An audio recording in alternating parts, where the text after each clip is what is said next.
Okay, guys, exciting day today. We get to use our exponential functions to solve problems.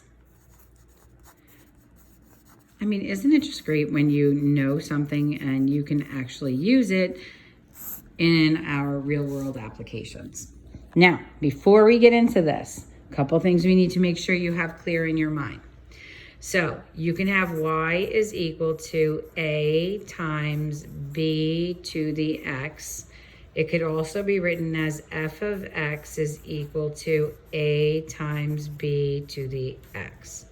Now, in both cases, the a's are the y-intercepts. So the a is always going to be the initial value that you are given in a problem. The b is your factor. That's your growth factor. It's either your growth or decay factor, actually. But that is not the same as the percent of growth or decay. If you want to know the percent of growth or decay, for growth, you take whatever the b is and split it into a sum like this. For decay, you would split it into a difference like this. So let's just talk about this for 2 seconds. Just give 2 quick examples. If I have y is equal to 200 and it's times 1.02 to the x, that means I started with 200. I'm going to split this into the 1 plus its additional sum. That's your r.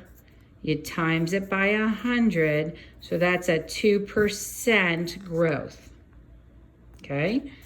Now, if we take another one, let's say we start at 1500 and we have 0.9 to the x. So now we know this is decay because the growth factor is less than 1. Here we know it's growth because it was greater than 1.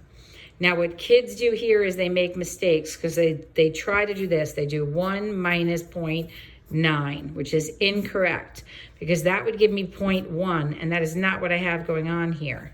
What you have to do is ask yourself, how much from the 1 is taken to leave me with 0.9? So that would be 0.1. So that 0.1 times 100, that's the rate, is a 10% decay. Okay? So you're going to learn some new words today. You're going to learn about appreciation, which means an increase, right? So you'll be over the number 1 in the growth factor. You'll hear about depreciation, kind of like with cars. They depreciate fairly quickly. A lot with populations. Populations grow exponentially. So you'll hear about increases and decreases there. And then we're going to talk about compound interest, and that'll be a little bit later. So right now what we're going to do is we are going to try to solve some problems with these basic ideas in mind, okay? All right, so let's take a quick look at our first problem, and I will walk you through it. All right, if I could see it. Oh, maybe I'll put my glasses on. That would be a good idea. All right, so it says Ashland has a population of 42,000 people. The town has been seeing its population decline by 10% every year. If this trend continues, what will be the population in 9 years? So let's take a little, maybe I'll do it right here and see if I can do a clip. Maybe it'll take an hour and a half for it to click. Oh my God. I think we should start like guessing how long it's going to take. All right, so here we go. If you set this up, the initial value has to go first. That's your A. So you're going to have 42,000. And we're going to times it by. Now, guys, this is a decline. So it's 1 minus 10% as a decimal, right? Raised to the x. So in its simplified form, it's 42,000 times 0.9 raised to the x. Now, they're asking you about 9 years. So what you're going to want to do is put the 9 right there and go on ahead and calculate that in your calculator. So let me show you that here. And then there's kind of a cool thing you can do too. So I can just do this expression. I could do 42,000 times 0.9 and raise it to the 9th, okay? And I get 16,271.66054, okay? As you can see. Now, the other way to look at this, just so you know, is you could put the function in, and sometimes this comes in very handy. You can leave it with its open input there, and you can go into, let's clear this guy out. I can put this in as a function. Now, granted, you're not going to see this in your 10 by 10 because you've got a y-intercept at 42,000, but that's not really even what we're looking for on this. We're just going to go to the table, okay? So let's go to the table and we can go and see. And there it is. At the 9, you have the 16,271. Look at that. 16,271. And then we'll round it to whatever they ask you to. So they said round to the nearest whole number. So if our answer was 16,271.6, it will be 272, okay? So that's our first one. And it's interesting they started out with like decay on that one because usually they like to start the kids off with growth. 272. Okay. All right, so now let's take a look at this one. So what are they saying here?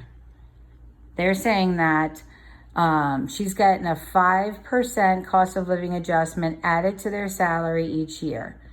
If Devin currently has a salary of $92,000, what will her salary be in 2 years? So she's going to get a 5% increase.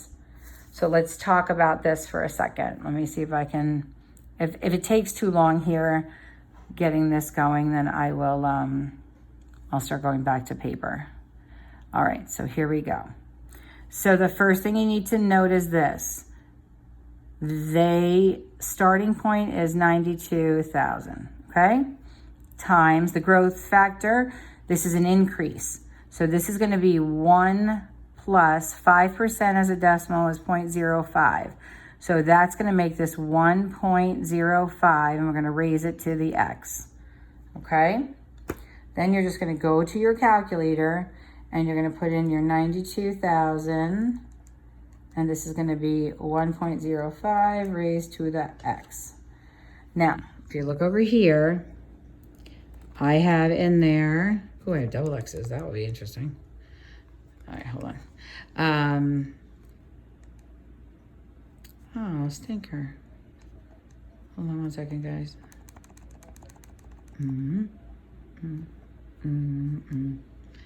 Okay. And, all right. I'm not sure what's happening there. Let me just clear that out for a second. Sorry. I tried to rewrite over one and I think I just made myself crazy. So that's right. Let's delete this. And that's going to be to the x. And we're going to delete that. Okay. All right, so we're going to go check it out. You're not going to see anything here on this realm because our y-intercept is at 92,000 and clearly we're not at 92,000 there unless I change the entire scale, which I have not. I'm going to go to the table though because I can find out all the information they want from there. So they want to know what her salary will be in 2 years. So then I'm going to go here up to the 2. If you want to see more of the numbers, see how you only see right here. If you put your cursor on the Y, you'll see the whole thing. So that is 111,826.575. So to the nearest cent is going to be 111,826.5 8. Okay? So we'll come on over here, get rid of this. No,